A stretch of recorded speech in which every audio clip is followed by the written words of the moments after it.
Hello, everybody. I hope you all are doing well and having a fantastic day today. If you are a B2B company or if you run any sort of a B2B business and you use cold email as a channel to get new clients, in this video, I will be showing you a template that has helped us to generate over 1,000 meetings in the last 1 year. To give you some introduction, my name is Asim Khan and I run a B2B growth agency where we help all sorts of B2B businesses scale their business, scale their revenue using outbound and AI and help them to generate more deals and help them to generate more pipeline for their business. So if you can't trust me, just to back my claim and everything that I would be saying in this video, here are some of the screenshots of the winning campaigns of our clients. You can see that how we have generated 6.5% reply rate, 8.8% reply rate, 7.6% reply rate, and 10.5% reply rates. And in the day and age that we are living right now, and all the deliverability crisis which is going out there, generating even 2% reply rate is a big deal. And we have been doing successfully generating 5% plus reply rates. And the only reason behind this is because of our email template or an email structure that we follow for most of our clients, which works very well for us. And if you stick with this video till the end, I will be showing you every single steps that we take to generate reply rates like this and generate opportunities like this. On an average, we get like one positive lead for every 50 to 60 people that we reach out to. At the same time, the industry standards are like 350 to 360 per positive response. So stick with me till the end. I will be walking you through like exact template that we use. And in the end, I will show you overall structure as well.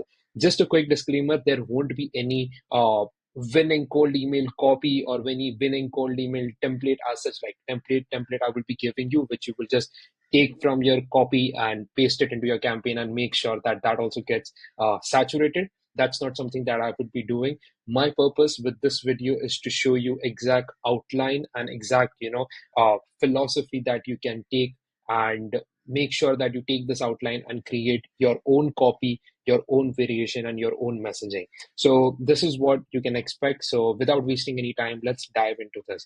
First, we will be studying about like what makes a perfect cold email.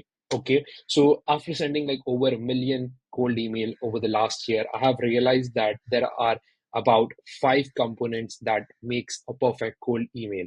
And this makes like a proper structure for a cold email. And this five component includes a relevant intro. Second is highlighting a pain point, which we also call poke the bear, which I will be talking more about later in this video.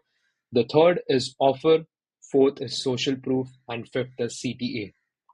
So if you can see, there are every single point that I have covered over here. And on this video, I will be going into every single point in detail to show you why it is like this and why I call this as like an anatomy of a perfect cold email.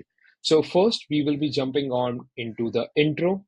Now, intro section basically is the first line that you guys typically send in your cold email. Now, this is the section which makes or break if the prospect even decides to read your email or even make sure that he spends time on the outreach that you're doing to them. You need to be careful with exactly what you are sending in this intro or first line, because this is the exact line that also shows up into the preview text of your email, which even not even like even the prospect doesn't even open the email, they can just see on top of the inbox, and if they see it as irrelevant, they will just click on the delete button and all your chances are gone. So the purpose of intro basically, as I mentioned over here, is simply telling the prospect what made you to reach out to them at that given point and why this is relevant for them to hear out. So why you, why now? A framework basically is that what made you to reach out to them at that given time and why this would be even relevant for them to hear out. You have to make sure that you are relevant. You have to make sure that you are personalized at this stage, showing the prospect you have done enough research about them. And this is not an automated cold email. One of the biggest mistakes that I see out there is that people try to use some sort of a random personalization, which is totally irrelevant to the further, like copy of the cold email, like mentioning about random things that is not even relevant to them. You don't need to mention like which college they are going or what they ate for the dinner or something of that crazy personalization that people are doing. You need to make sure that you are just relevant and that first line just conveys is what is the reason that you have reached out to them at that given point. What we do basically is that we take some like references for our clients and at our agency to make sure that our first lines are always relevant. And this is something that you can easily do by clay.com. So because I mentioned, you need to mention that to your prospects in the first line of your cold email is that why you have reached out to them and why it is relevant to them. There is certain things that you can pick up online which can help you to make sure that you're relevant in your outreach, and to make sure that the prospect sees that you have done enough research about them as well. First thing would be, you can talk anything related to the company growth or any sort of a changes which is happening inside the company.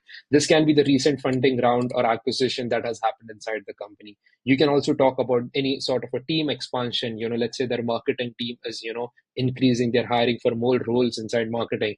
Let's say, they have hired new people inside the C-suite and executive positions. If there is new product launches, all these things you can easily do via clay.com, and I think they even have like pre-written templates for you that you can just click upon and use this personalized line to make sure that you are relevant in your outreach.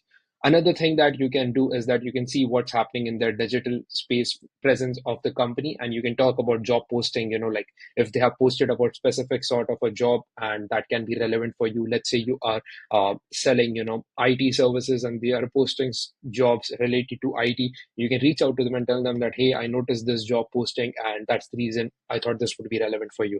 You can talk about any sort of a tech stack that is on their website, and if this tech stack is complementary or something that you can replace with the software that you are selling, you can use built with for this, and this is also can be done easily by Clay. Uh, Same thing, you can mention the case studies which is present on their website. You can talk about the customer reviews and feedback. You can talk about any sort of a post that they are doing on LinkedIn. You can talk about any blog or any announcement that the company has done on the website. You can also speak about if there's any conference that these people are moving into. You can speak about any sort of a industry or awards they are getting. Remember, the key is to reference something that is specific and timely, that shows that you have done enough research about them, and this is not just a service level screening that you're doing. Only reason why I'm mentioning all this point over here is to just show the prospect that you have done enough research about them, and that's the reason you need to mention one of these things and reach out to them. Don't be random. Make sure that whatever you pick is relevant to the rest of the email as well. And the purpose of this is to make sure that you are relevant. The example that I have over here, this is like a bad way to write a first line. I came across your website and was impressed by your company. This is super generic, and this is like the prospect would read this and they will immediately understand that this is not the one email that you have sent to them, but this is the email which is going out to thousands and thousands of people. But a good example of this that you can leverage with the data that I have mentioned here, and you can leverage clay.com for this, is that, hey, first name, notice you have hired 5 SDRs in the New York branch this month. Looks like you're scaling outbound. Now this shows that you have noticed something about them, some of the activity about the company online, and there is an observation that you have, and that made you to reach out to them at that given point. So I hope this makes sense to you, and this is what exactly is intro about. To summarize it, it's just to show the prospect you have done enough research about them, and to make sure that you realize them, that why they even you need to hear them, and what was the reason for you to reach out to them at that given point of a time. Next stage is highlighting the pain point, which is poke the bear as well. Now, I would like to, before jumping into this, I would like to give credit to Eric Novoslowski, from whom I actually learned about this term, which is called poke the bear. And I'm sure Eric himself learned this from Josh Braun, who I think introduced this term. So before we dive into this, shout out to both of them, because this is something which has totally changed the cold email game for me and my copywriting as well when I approach writing copy for my clients inside cold email. So the concept of picking the bear is about making prospect think differently about their current situation. And unlike, like mentioning traditional pain points and selling, that often feels aggressive and salesy. So this technique creates like a genuine curiosity and concern about potential blind spots the prospect has. Now, you need to make sure the prospect, realize about some sort of a unknown thing that they are not even aware about, and you need to ask them hidden like questions that expose them to certain sort of a risk.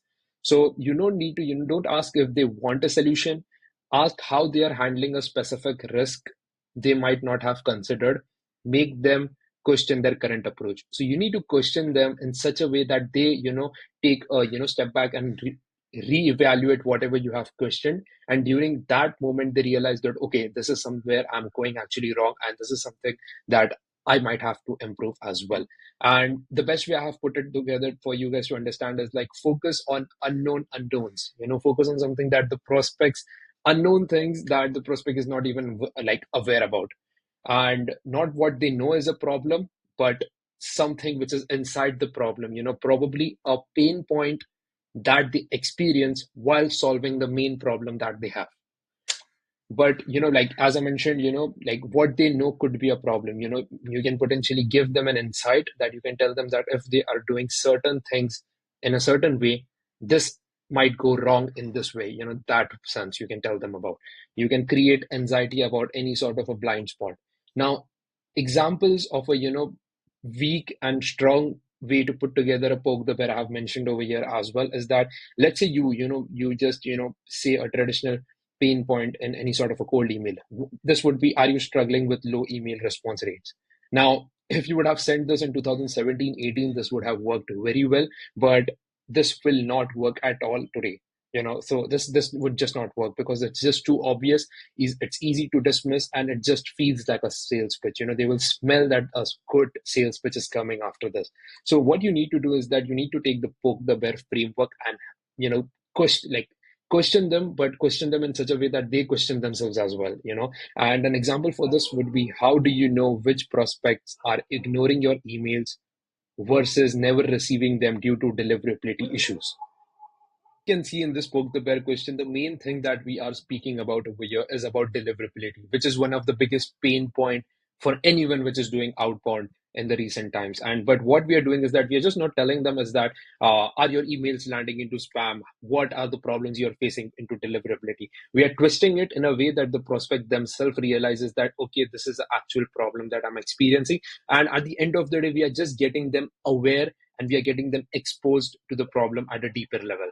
What this does is that this creates uncertainty. This exposes a potential blind spot and also triggers like a investigation mindset, which means that the triggers a mindset in prospects head that they need to go and rectify something, and they feel that something is going wrong. So there is more examples that I have given over here. Like I've given examples for RevOps team, I have examples for security teams, I've given examples for HR tech, like different niches, and how this poke the bear framework would be relevant to them, so that you guys can get a better understanding.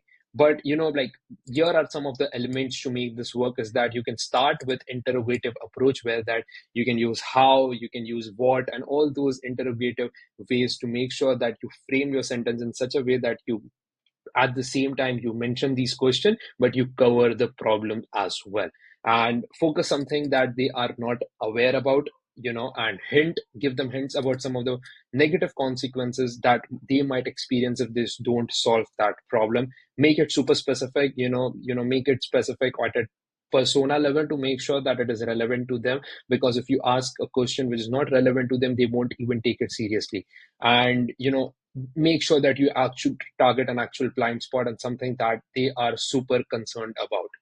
And the goal of this section is not to sell, but it's to make them question their assumptions and want them to learn more. The only goal of this section is to, number one, is to make sure that they are aware, get them aware about certain problem, but at the same time, like, pique a curiosity in their mind to make sure that they can learn more about what we are trying to say. Because if you try to ask a question, and if they feel that it's not going right, they will be curious to understand how you can solve that problem. And that's the reason, this is how you can frame it overall. Then next we come to the offer section, which is the main core of your cold email. And this decides if the prospects would want to continue the conversation with you, or they will just send your email to the junk folder. Even if you have like a perfect intro line, you have used world class data scraping and personalization, you have used like world class, like way to frame a poke the bear question. But if your offer is flat and which is not relevant, or it doesn't talk about a certain outcome, high chances your cold email will fail.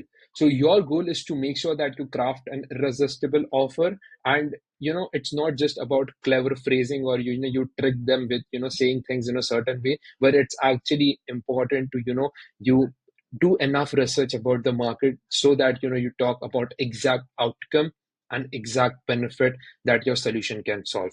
And the number one thing that I will say you is that the offer is not about you. Stop talking about we can do this, we can do that, we can help you with this, we can help you with that.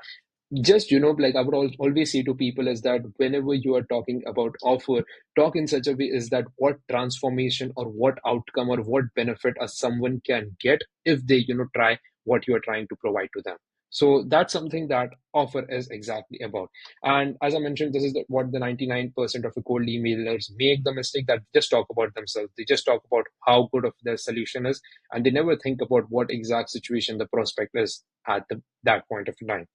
No, none of your prospect cares about any of your solution, any of your mechanism. They only care about what outcome they will be like getting. And most of the time, if you are in the B2B environment, there are only three main outcomes any of the uh, businesses would be, like attracted towards. Or at the end of the day, it all roots down to these three outcomes only. It's either helping them to increase revenue, it's either helping them to lower their current cost, or it's either to, help them to save time so that they can do something else which is even more high leverage for them. And at the end of the day, your sweet spot is to making your offer entirely about them and think about a value exchange. So I know, like most of the people have, like the offer terminology has come after reading the $100 million offer, like by Alex Hamosi. But at the end of the day, like no matter how saturated his frameworks have gotten recently, but to make sure that we convey the offer the right way, this is something that would be great to start with, to say about how you can help a certain sort of a company or a certain sort of a persona in, yeah, like, and how you can help them achieve a certain outcome in a certain time frame or without a certain pain point. And an example for this is that we help you with improving lead generation, but a better way to put this together is that we can double your outbound lead response rate in 30 days, so your team spends less time chasing dead leads and more time closing deals. This exactly shows is that it covers the pain point that they are not spending enough time closing deals, and it also shows them what can be an ideal situation for them is that they can spend more time closing deals while we can help you generate leads for your company.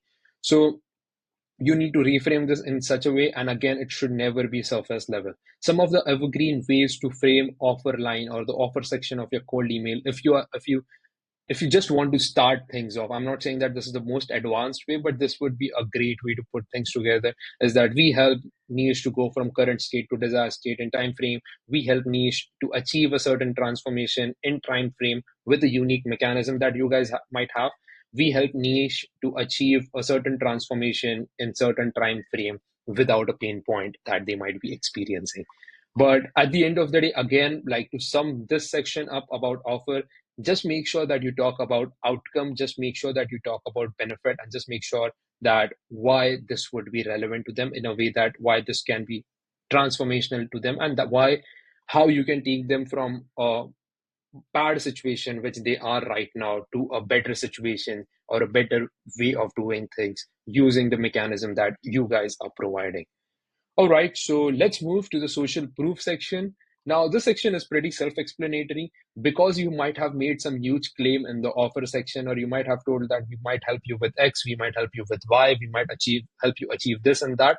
The sole purpose of the social proof is to back the claims that you have made. Is to just show that you're just not making claims, but at the same time you know your shit and you have already done some similar sort of a similar company like that. You have already delivered transformation, and just showing the prospect that this is the results that we have already delivered. And it's all about the trust factor.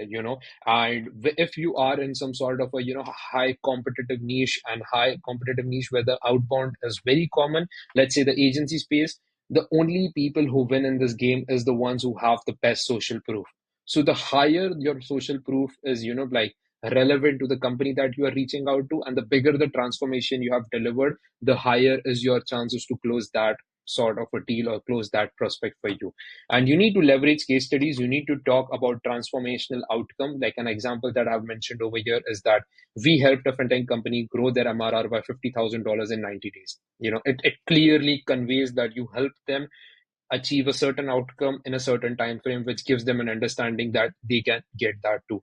And it's important to mention the type of company that you are like have delivered the results for, because if you say that we have helped certain company deliver this result, and you reach out to some sort of a completely random company, and which is totally irrelevant to this, it won't work. You need to make sure that your case study and your social proof is aligned with the main target market that you are reaching out as well. And as I mentioned over here, if you're reaching out to SaaS company, highlight the results for another SaaS company. If you're targeting IT managers, you need to speak about the challenges that you have solved for IT managers. And at the same time, yeah, this would be the structure. Like that always helps, that we helped X company achieve Y. We helped X company achieve Y in this time frame. This is one of the best ways to put together the outreach you have done. If you are like an advertising company, you can be like, we helped this company achieved this much ROAS in 30 days or 40 days. We increased the conversion rate by this percent in 50 days. This is the way that you can put together. Again, the purpose of this section is to make sure that you back the claim that you made in the offer section, which we spoke before this. And you need to keep testing, like many a times, the social proof as well. If you, let's say you just mentioned this social proof, it might not work well for them. Maybe MRR would be not something that is much of a big deal that these fintech companies are looking for. Maybe ARR is something that they are looking for. Maybe there are some other KPI or metric that they are looking for. So all you need to do is that, you just need to, you might have delivered one main transformation. You can just break down that transformation and like with all the things that came under that, and keep spinning and keep A/B testing the social proof or a case study line to see which is one metric which is the most relevant with your niche, and over the time it would work well for you. Lastly, we come to the CTA section of the email. Like your CTA section basically is like the moment of truth, and it determines whether your email converts the curiosity into action or just fades away. Like the purpose of CTA basically is just to tell the prospect what exact next steps are you expecting from them. As simple as that. They have spent time, like, like if they are reading your CTA, you have already made sure that they like read most of their email. Now the only responsibility for you to do in the CTA section is to make sure that you tell them that what action they need to take to achieve a certain outcome. You also need to make it worth their time, and like the best CTAs are not the ones that ask for call. Of course there are ways that you can also ask directly for calls, but nowadays a lot of people are not ready directly to jump onto the call. So you need to make sure that you give them certain value, you give them some sort of a lead magnet, or you just give them more information so that they have enough information to decide even if it would be worth to giving you some time or not. I've given you some like like example as well of how you can put together like some of the CTAs that work well for us. Example is that, would you invest 15 minutes to explore how we could help you cut your software cost by 20% this quarter? Now, as I mentioned, people won't be ready to jump directly on the call, but if you can, exactly, like frame what can be the outcome that they can get on the call, and if that outcome is something which is big, and if that outcome is something which the prospect exactly want, or they are, looking forward to that, you can use that as well. It's just that you need to put it together in the nice way, like we have put together. Like this framework of putting together a CTO works really well for us, and it shows them that what potential solution they can expect, and it's just not a sales pitch. Another thing is that like you don't need to be you need to be like direct but not evasive, while asking for CTS. Just don't be like, would this interest you, like would this interest you, like feels lack of clarity, and fails to make sure that they do a like decisive action. You can also experiment with conversational CTA, and like make sure that you are not trying to get them on a call, but you are trying to open a conversation with them. So this is what another would be like, have you ever tried like a specific solution to reduce onboarding time? Like ask them a question, and ask them a question in such a way that they are most likely to respond to you. Another variation, if you are done with like the direct one, if you are done with the conversational one, the third variation that you can try out for CTAs are the loom based or a lead magnet based CTAs, basically, like where you are like offering them sort of a lead magnet, where you're trying to share them something. Let's say you're trying to send them a loom video, you're trying to send them any sort of a asset that you have created for them. So it's also very easy. Like let's say that, hey, I created this for you which contains this thing, and if you just reply with a yes, I will send it over. Lead magnet CTAs work the well, but at the same time, if you want to make sure that like you get convergence out of that, you make sure that your follow-up game is on point as well, because This is most easy to get a response from, but this is hardest to get people on the call on, so, and above one is the hardest to get response on, but it's like easy to get people on the call upon. So it's just that difference is that how you want to approach your strategy and how you want to frame your, like outreach strategy basically. You need to be specific with your CTA, that you highlight the exact benefit that they would get of taking a certain action. Also, you need to be respectful and you need to be clear and concise. Please don't do any sort of a click and bait that make comes up as a turn off. And make sure that you keep response, like if your responses are low on a certain sort of a CTA, do variations of different things. Start with direct. If direct is not working, do some sort of a conversational CTA. If conversational CTAs are not working, try doing like, let's say, like lead magnet CTA. So make sure that you keep doing different variations to make sure what your market resonates the most with and what works the best for you. But it's all about like testing. And your CTA isn't just the final line of your email, but it's the springboard for meaningful engagement. So you need to make sure that you execute this with precision, because no matter how good all of the text is, if they don't know what, like if you are not aware of what outcome you want or what action you want to the prospect to make from your outreach, it won't work well, so make sure you spend your time and get your CTA on point as well. But just to give you a summary, like based on all the things that you have spoken so far, and I really appreciate if you have stick with me so far in this video, because I really wanted to take some time and dig into every single section at a deeper level, because I really feel that if you are aware about these outline, and if the reason why each of these section I have created, it would be easy for you to create campaign for any sort of a niche, because at the end of the day, it's just fill in the blanks. Then you will just see that, okay, this is the company, this is the section, in this section I need to put this, I need to put this, I need to put this. So it's a very plug and play, and this works way better than any sort of a cold email, like a copy or a winning copy that people share out there. So at the end of the day, it all comes down to a relevant intro where you tell them that why you have reached out to them and why it's relevant for them. Then you highlight a pain point using a poke the bear question where like get them aware about a certain problem. Third is that you talk about offer, that how you can like deliver them an outcome and solve the problem that we stated in the second step. Fourth is a social proof, which backs whatever you say in the offer and gives you a credibility. Fifth is a CTA where you make sure that you ask them to do a certain action.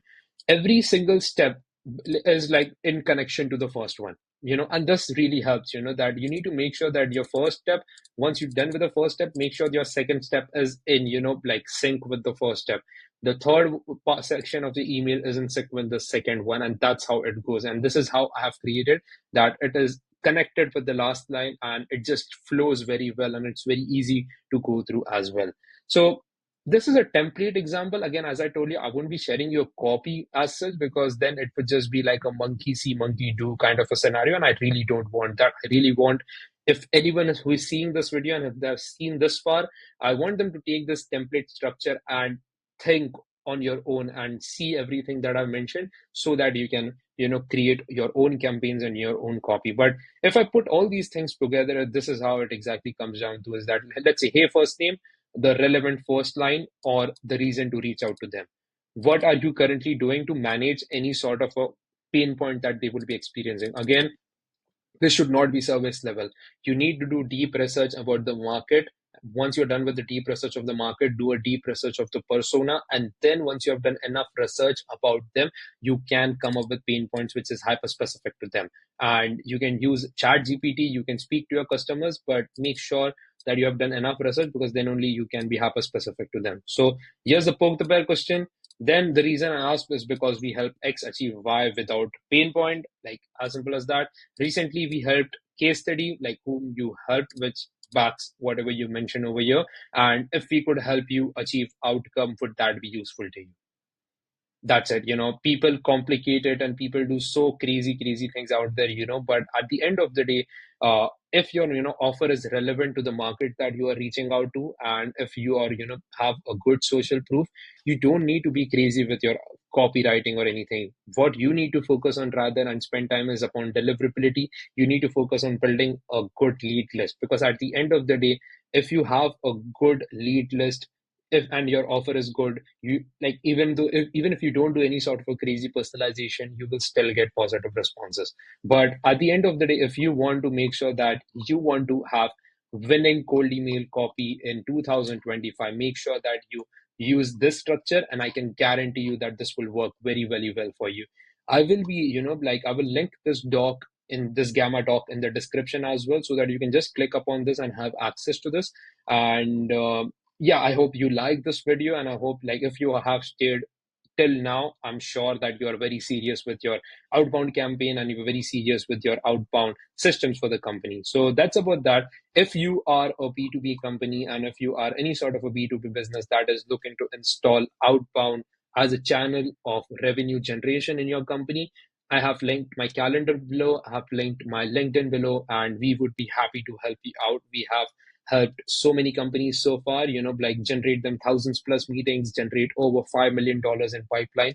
And I would be happy to help you guys as well. So make sure you click the link in the description, and I look forward in to you all in the next video. Thank you so much, and bye bye.